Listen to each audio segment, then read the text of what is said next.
Well, good morning to you on this beautiful overcast morning. It's kind of nicely warm. Time to go free ball it one more time and I'm going to head south like I did the other day when I went down to Fairfield and Teague and all that area. But I'm going to go on past a little bit.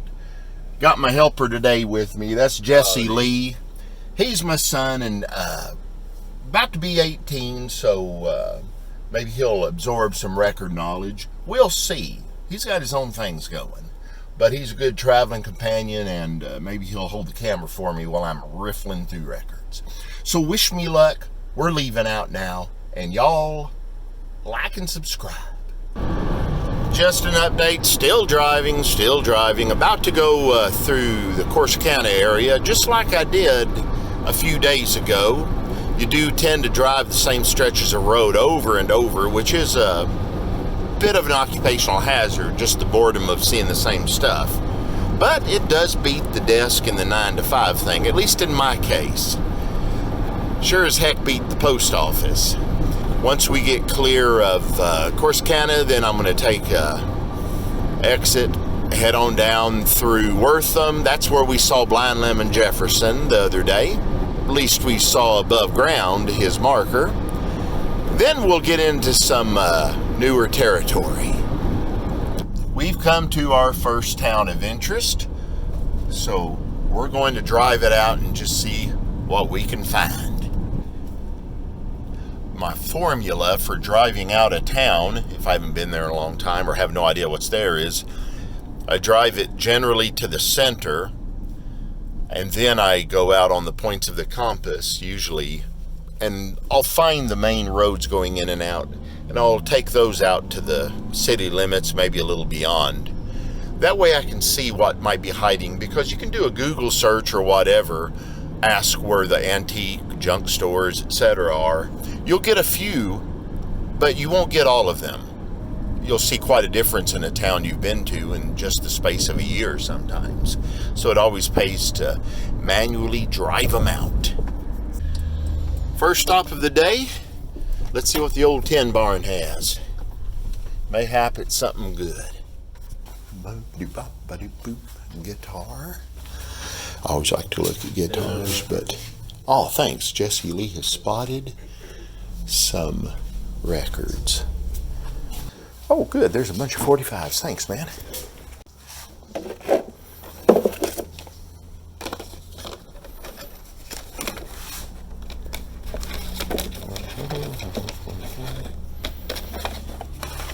So far, a little on the new side. I just bought a copy of that the other day. Maybe I need another. The Wash by the Various. It's a new dance sensation, apparently. How much are your little 45 records? Oh, thank you. Well, that was all right. Real nice guy. That's a shop I'll go to more in the future. He had some records out there. Just bought a couple of teenage type records. I think one's a dance craze type thing. I bought it last week as well, called The Wash. Got to do the wash to get your dance clean. I don't know, some crap like that. I can't be expected to come up with witticisms 100% all the time. I've spent $2 today so far, so I've got this day invested. All right, so nothing at that place. It was just clothes and knickknacks. I've got clothes already. Don't need knickknacks. Time to run the different main drags in and out of town. See what's here. I don't know that I've been down this way before. All right, nothing to the southeast. Let's head into the big old dead heart of this town. Maybe there's some life to it. Maybe I'm being a little harsh on them. Used to find things here years ago. I'm talking about mid-1980s to the early 90s, so it's been a while. Don't come out here that much. Well, today seems to be the day of the thrift shop, so we're going to go here to a thrift shop. I like the rougher thrift shops. They tend to have things piled up in them in the back, and a lot of things don't really get gone through. Okay, so that's pretty much it for Mexia, Texas. Mexia. invariably, when people come to visit, they'll call it Mexia. Well, the locals pronounce it Mahia. Anyway, there's an old joke about a guy driving through town, and he pulls into this little drive-through restaurant, and he says, I was always wondering about how you pronounce the name of this place. Could you please tell me how you pronounce the place and say it slowly for me? And the lady leans out of the drive-through window and she says, Dairy Queen. Yeah, that's a pretty poor joke, as I said. Okay, going to head on down the highway to the next town. It's called Groesbeck. Neat German name. Used to be a hustling, bustling town. Hopefully it's got more life to it than this one here. But also Groesbeck was mentioned by name in a Blind Lemon Jefferson song. Blind Lemon, he had a lot of followers, sold a lot of records, drank a lot of whiskey, probably charmed the ladies with his close to 400 pounds, and died young. Oh well. At least people remember him, 91 years or so. No, 90 years after his death. It's more than most of us can ever hope for. Oh, hallelujah, hallelujah, we have arrived. Yes. I do remember this town as having several antique stores, or at least one good antique mall shop kind of thing. A couple of junk places, thrift.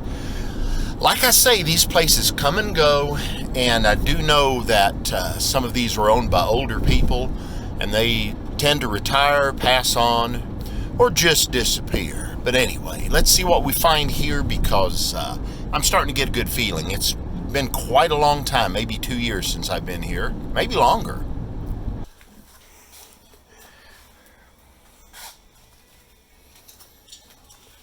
Old Jesse's always looking for soccer or football jerseys.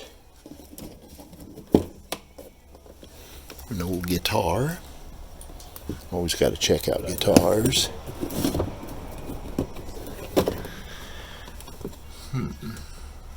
No luck at the first place, but it had changed up quite a bit. Looks like the older owners had passed on or retired. Somebody else had taken it up. It's not the same at all, but they did have a few 78 records and LPs, just nothing I had to have.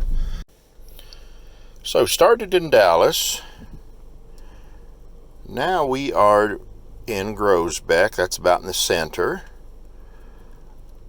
Well, shoot. 25 miles over to Mart, or maybe that's Hallsburg. Yeah, I think we'll drive down to Cossie, Marlin, up to Mart, end up going through Hubbard. I think we might just avoid Waco right now. Don't want to get caught up in no Branch Davidian Fed problem. I think that's long past too. Well, at least I've got a place to stop and look, but it doesn't look very promising. As far as the record part goes, now if you like knickknacks and little frou-frou things, then you're probably in the right place. Nothing against those items. But I don't think this is a place with records, which is fine.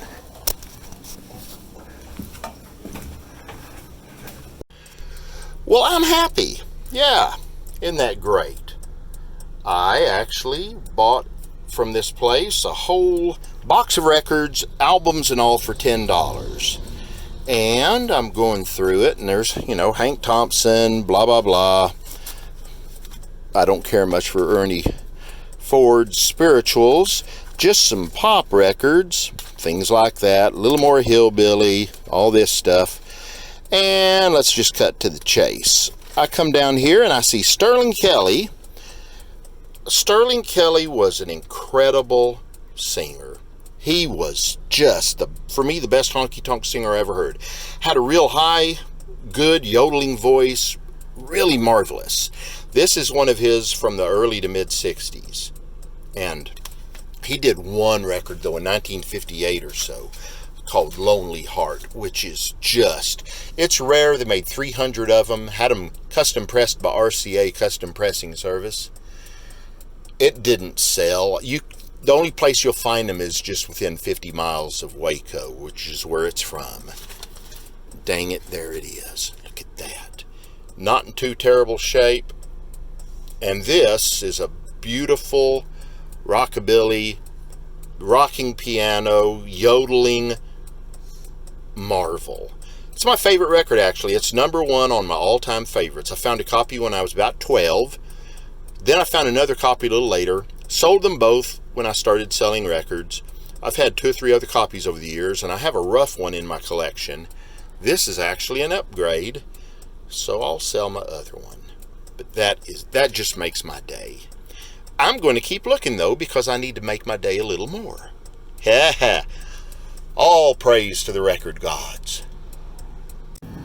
Yeah, I like that Sterling Kelly record so much that I've recorded my own version of it.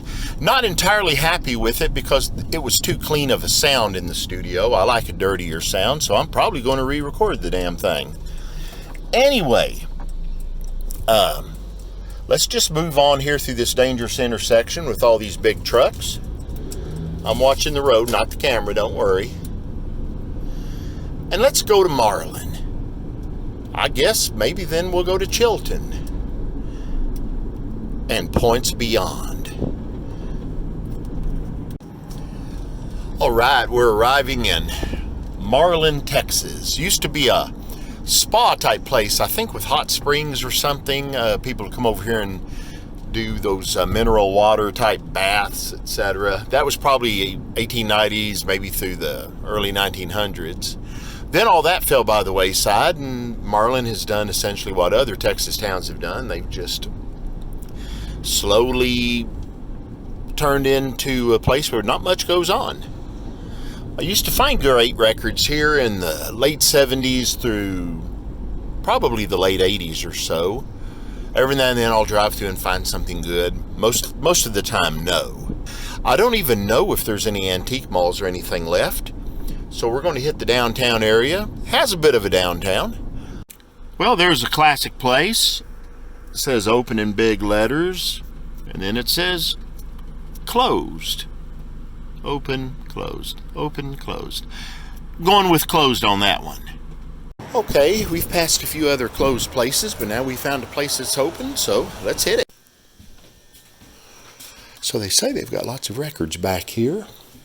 There's some records. I like places like this. It's dark, a bit on the decrepit side. Maybe people just pass this by and don't look. So I've got a few here. Let me prevail upon Jesse real quick to take some video. There you go. Let's use some 45s.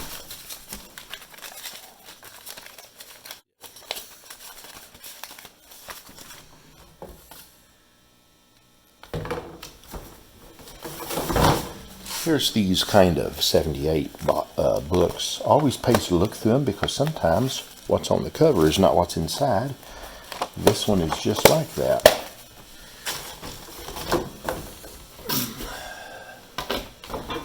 And then we've got more right here.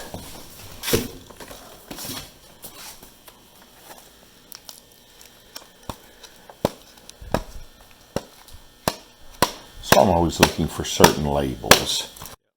Looking for Sun Records, of course. Meteor, that's out of Memphis. J.O.B. from Chicago. These are all post-war labels. Many others.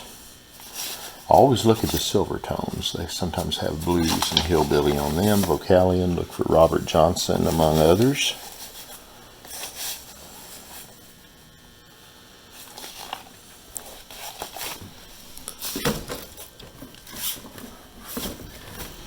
I don't generally check the 12-inch 78s. There are some things on there that are probably good, but sometimes time prevents me from going through everything.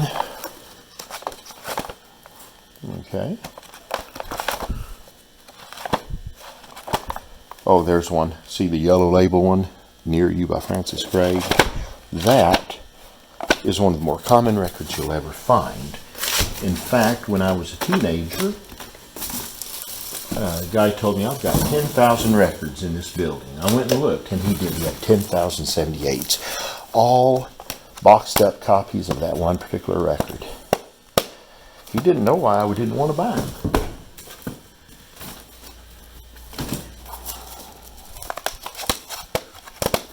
All right.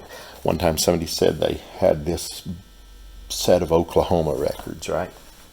Only wanted $50 for it. Well, thing is, that's the second most common thing you'll run across. Well, let's keep looking. No love here. I always look in the Victrolas. Victrolas sometimes are full of 78s, much like this one. So I'm going to go to both hands for this.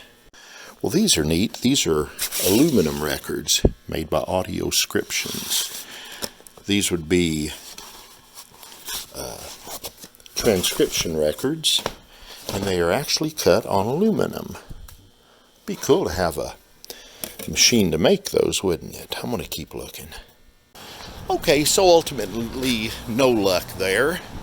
So we're going to walk over here to the Samaritan House, which looks like a thrift shop. And maybe down on the corner, there are some things, because there used to be a great junk hardware store type thingy. We'll check it out. Well, you want to see something rare? I bought an LP for $1. It's the Embers Burn You a New One. Well, I didn't know if it was the Embers from the Rhythm and Blues vocal group days or what. It's definitely not an R&B vocal group, but it is a kind of a modern soul group from 1967. And this thing is 40 to 50, maybe $60, depending on shape.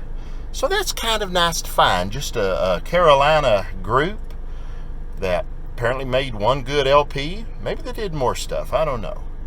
But it looked weird enough for me to jump on. So we'll try to convert that into cash, because I ain't got no love in LPs. So anyway, I'm always fascinated by these old towns. Like I said, this is Marlin. Here's one of the old grand hotels that they had back, I don't know, it looks like 20s or 30s. About 100 years ago. That's an early Hilton hotel, actually, according to the marker. And then you've got this kind of neat thing, which was the old hospital. It looks like it's a nice shooting gallery nowadays. I like this. I will shoot thieves. This is not you. Wow. Wonder who it is then. But this isn't you, that's for sure. Pleasures of Central Texas. We're not quite in East Texas now. Let's keep looking in this town. I've got a feeling there's something here. I just need to explore. Okay, I'm hitting all the points of the compass on this little town of Marlin. Heading out west just a little bit, then I'm going to turn around and probably take us back to the north. I haven't decided yet. I've got to consult my handy-dandy $3 map. There's a place out here that used to be a phenomenal antique/junk shop. I used to find cool, good records. They went out of business some years ago.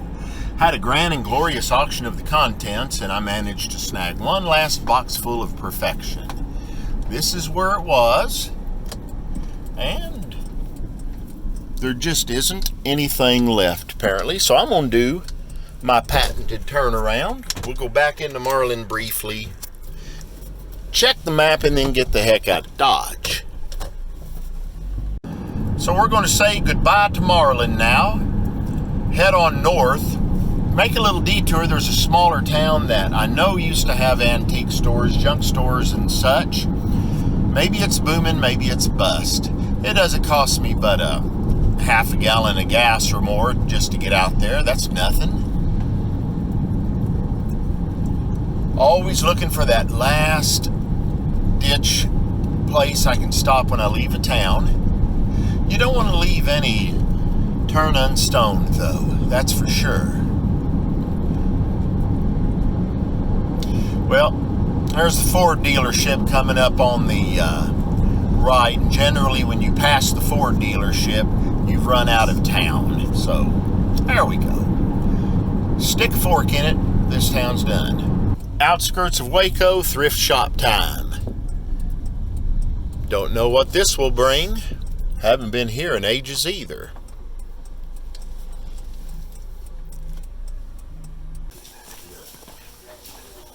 Well, we've got large records.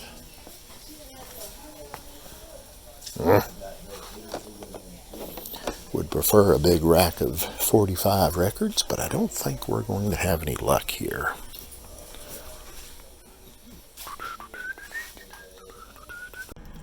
Okay, one of the next small towns coming up. We've been a dry spell now for a couple of hours or more, maybe closer to 2.5 hours. No records to be found, which is okay. I've driven hundreds of miles and not found a one. Anyway, let's check out this. Now, this was a big antique mall here. Let's see if it's in business. Looks like it may be, but I think it is closed for the day. Yep, I have struck out mightily. So, let's go to downtown here. Well, here's some sort of auction place.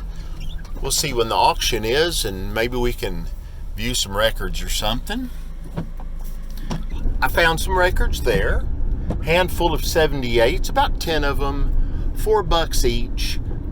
Odd labels, some stuff from the teens through the 20s. Couple of 1950s hillbilly things. Ought to be able to make some money off that. Maybe have one or two weird things for my own collection. Okay, here we are in the sprawling metropolis that is Corsicana, Texas. I used to live here for a long time. Moved away 5 times before I finally made it stick and stayed away. I like to come through here though because they've got some decent antique malls and shops and junk stores, and historically I've found many great records here. So in spite of all its flaws, I returned. In a little bit I'll show you the 78s that I found at the last place that I stopped, about 40 miles behind me. I'm going to need both hands for this drive. Okay, true downtown here of Corsicana. Here's a decent looking shop. We're going to check it out. I found a few things here. Mr. Jesse is elected to stay in the car. I don't blame him. He's been getting a lot of exercise, and hell, 17-year-olds, do they really need exercise? They do have some records, but nothing I haven't seen, so I will continue my search. So I think that's pretty much it for this trip. I've got about an hour or so to get back to the house. I'm going to cover area that I have covered recently. No real reason to stop at anything unless I just see something special. It's been a pretty good day. I found my Sterling Kelly record, which is always a welcome thing to have. I think I've had 6 copies out of the 300 they pressed initially. Sterling was a cool guy. I actually met him, like I said, and he passed away some years ago, I think in a car wreck near Corsicana, where I am now.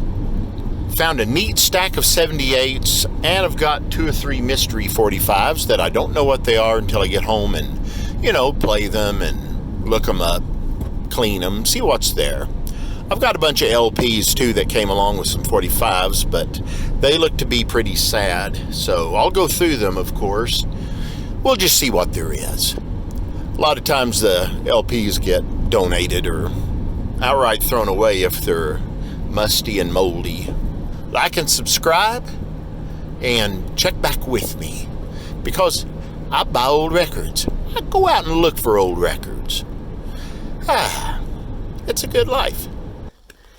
I have gotten home with the 78s that I bought. Got some neat things.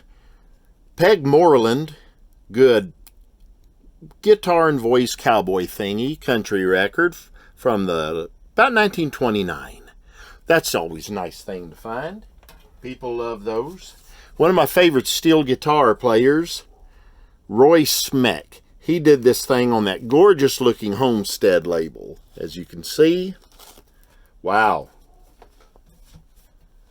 Small label Texas Hillbilly. Clyde Chesser. I've heard that name. And this is from Waco, which is close to where I found it, so that makes sense. Humble Road Boogie by Curley Rash. I've got a Curley Rash record. That doesn't sound so nice, does it? Anyway, this is a really good, hot, slap bass thumping boogie woogie. That was all the rage in the late 40s, early 50s. Publix record. That's the Paramounteers.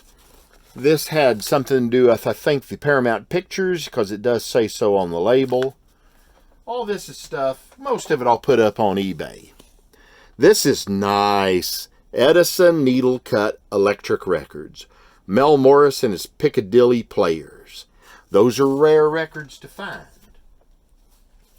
Casa Loma Stomp, Capybara's Harmonica Swing Ensemble. Says it's a novelty instrumental. Do you think it is probably a novelty? I think it is. Capybara. I've seen capybaras in the flesh, being down in Argentina sometimes. Oh my! Another Edison Needle type electric. Phil Spitalny's music. Bigger and better than ever. You insert your own joke right there. And this one, don't think it's really real expensive or anything, but it's a gorgeous label of the Harmograph, the Human Echo label, the Virginia Creepers. Well, that sounds kind of creepy, don't it? Yeah. So these will eventually go up, and we will see what happens. Maybe I'll get money. Yeah, maybe not. But at $4 a piece, I don't think I can do wrong. Y'all be good. Bye.